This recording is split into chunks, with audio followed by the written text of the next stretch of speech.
안녕하세요. 토지로 복을 주는 남자 토복남입니다. 오늘은 토지를 볼 때 많은 부분을 확인을 해야 되는데요. 그 중에서 가장 먼저 확인해야 될 토지 이용 계획원을 보는 방법과 그 다음에 이제 용도가 굉장히 많죠. 땅은 그 중에서 이제 건축법 시행령 별표 1에 나오는 내용이죠. 용도별 건축물의 종류에 대해서 잠시 살펴보도록 하겠습니다. 자, 먼저 내가 어떤 땅을 좀 보고 싶다. 그 다음에 내가 그 땅을 좀 관심을 갖고 싶다. 또 매수를 하고 싶다. 했을 때 그 땅을 먼저 보는 거죠. 그 땅이 어떤 땅일지 가장 먼저 보는 방법. 자, 이렇게 네이버 검색창에 토지라고 한번 쳐보시죠. 그러면 토지 이용 규제 정보 시스템 쪽 있죠? 토지 이용 규제 정보 서비스를 클릭합니다. 네. 여기 나오죠? 토지 이용 규제 정보 서비스, 루리스라고 하죠. 네, 이렇게 보시면요.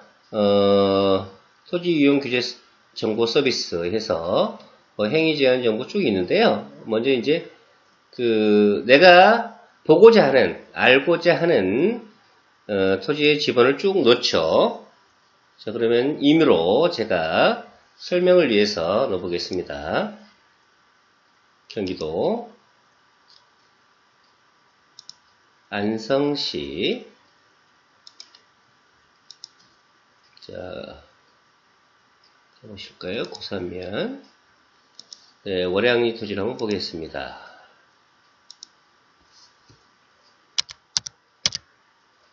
네, 이거는 그냥 임의의 토지입니다. 하고 열람을 클릭합니다. 네, 그러면 이렇게 보시죠. 내가 알고자 하는 토지에 대해서 이제 상세하게 나오는데요. 가장 먼저 봐야 될 게 이제 소재지가 나오죠. 그리고 지목. 지목은 쭉 있죠. 28가지 지목이 있는데요. 답이고, 그 다음에 면적, 공시지가를 볼 수가 있습니다. 이 정도는 기본적으로 이제 봐야 되는 거고요. 중요하게 봐야 될 부분은 바로 이 부분입니다. 지역, 지구등 지정 여부인데요. 이 두 칸으로 되어 있죠. 위에 칸은 국토의 계획 이용에 관한 법률에 따른 지역지구고요. 이 아래 칸은 다른 법령, 그러니까 개별법이죠. 근데 가장 먼저 보셔야 될 게 이제 위에 거죠. 국토법이라고도 하는데요. 국토법에서 용도지역을 이제 21가지로 나눠져 있죠. 그래서 쭉 보시는 겁니다. 이 땅은 농림지역이면서 자연취락지구네요. 농림지역이면서 자연취락지구.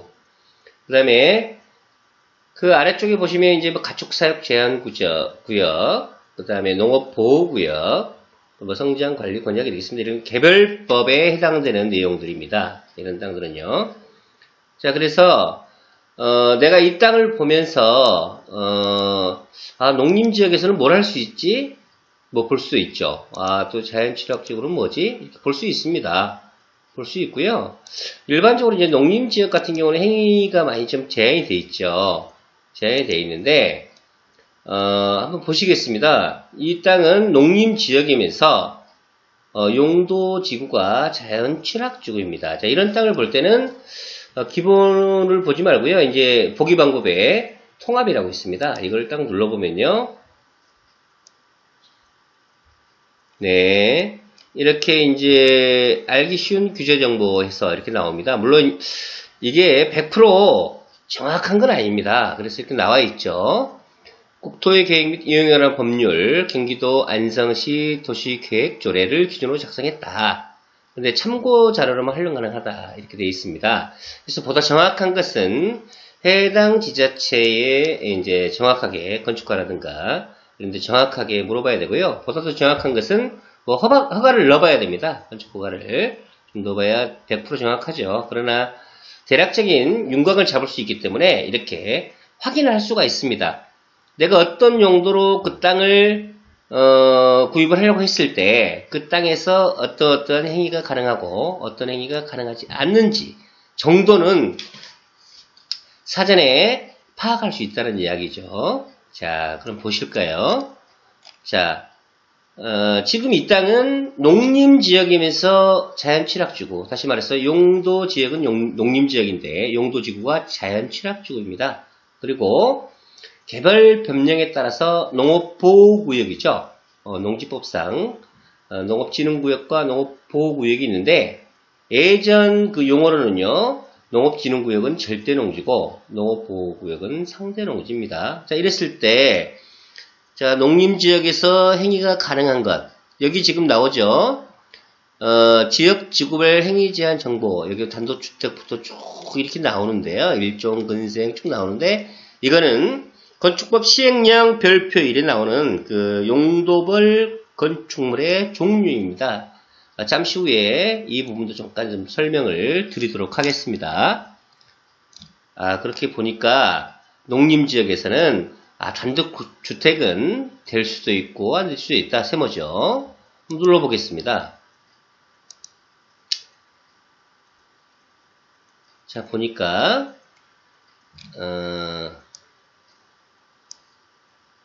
농업보호구역이면서 단독주택은 설치가 가능하다 이렇게 나옵니다. 그러니까 이 자세한 내용은 이렇게 나오는데요. 이러한 내용들은 이제 기본적인 사항이거든요. 그래서 이렇게 대략적으로 이 사항을 확인을 하면서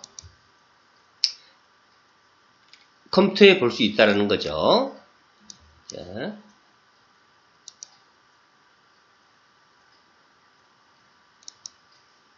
자, 그 다음에 이제 쭉 보면 주로 이제 중요한 거는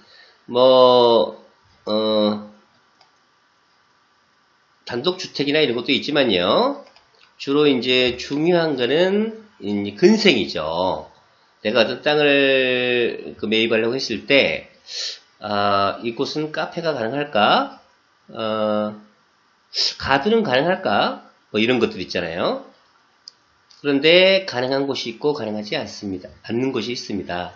농림지역에서는요, 일반적으로 자, 이렇게 보시면 일종 근생 중에서 휴게 음식점으로 되어 있죠. 여기 뭐 카페죠. 커피숍 같은 거죠. 전망 좋은 곳이 있어요. 호수도 바라보이고 뭐 바다도 바라보이고 다 좋아요. 그런데 그곳이 농림지역이다. 근데 내가 카페를 하고 싶어. 안 됩니다. 허가가 나지 않겠죠. 내가 그 넓은 주차장을 확보해가지고 호수가 바라보이는 곳에 또 저수지가 바라보이는 곳에 또는 바다가 아주 잘 바라보이는 곳에 가든을 하나 하고 싶어요. 멋진 가든을. 그런데 그곳이 농림지역이다 라고 했을 때는 여기 보시죠. 안 됩니다. 허가가 나지 않겠죠. 일종뿐만 아니라 이종도 마찬가지입니다. 나머지는 다 되지만 이렇게 보시면 이 용도별 건축물의 종류가 쭉 나오죠. 나오는데 자, 되는 것들이 많이 있습니다. 그런데 자,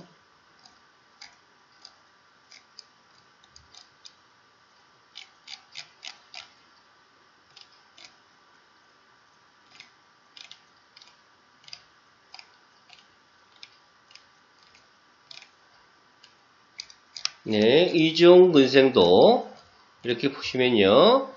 제과점, 휴게음식점, 일반 음식점. 자, 농림지역에서는 이렇게 안 된다라고 되어 있습니다. 허가가 나지 않죠.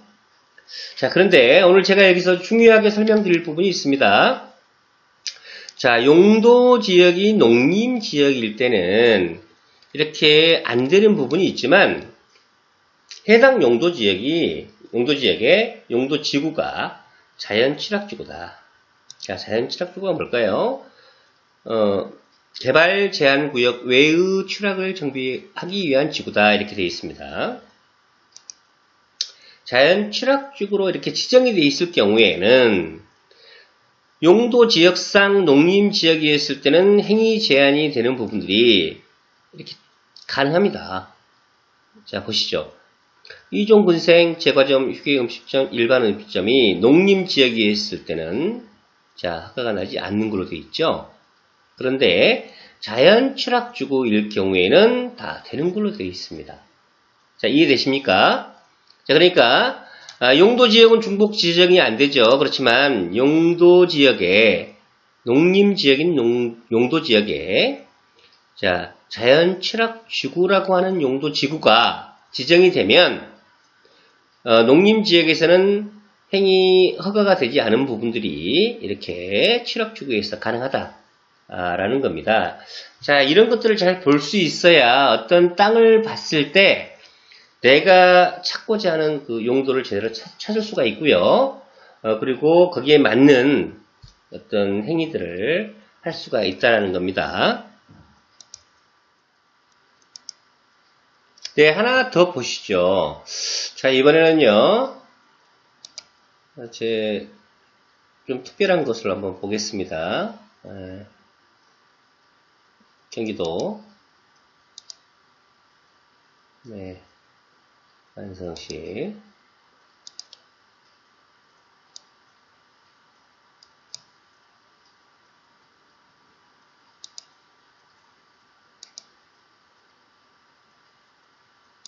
네, 사항인데요. 네, 임의로 한번 보겠습니다. 네, 설명의 편의를 위해서 보는 건데요. 자, 한번 보시겠습니다. 자, 이쪽을 한번 볼까요? 마찬가지죠. 뭐, 소재지, 지목, 면적, 뭐, 공시지가. 기본적으로 보시고요. 자, 이거를 보는 이유는요. 이렇게, 용도 지역이 이렇게 두 가지로 되어 있고요. 취락축으로 되어 있습니다. 용도 지역은 중복이 되지 않는데 이렇게 조금 이제 겹쳐 있을 경우는 이렇게 나오기도 합니다. 네, 해당 토지는요.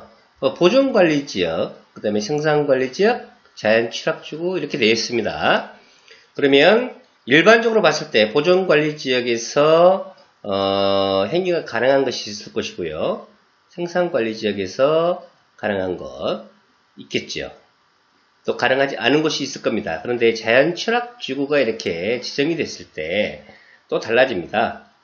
이곳은 이제 개발법령은요 이렇게 이제 쭉 되어 있네요. 하청구역 뭐 이것도 이제 나중에 되면 설명을 드리겠습니다만 오늘은 좀 생략을 하겠습니다. 자, 이 토지에서 행위 가능한 것과 가능하지 않은 것을 한번 보려면 똑같습니다. 통합을 눌러보면 되죠.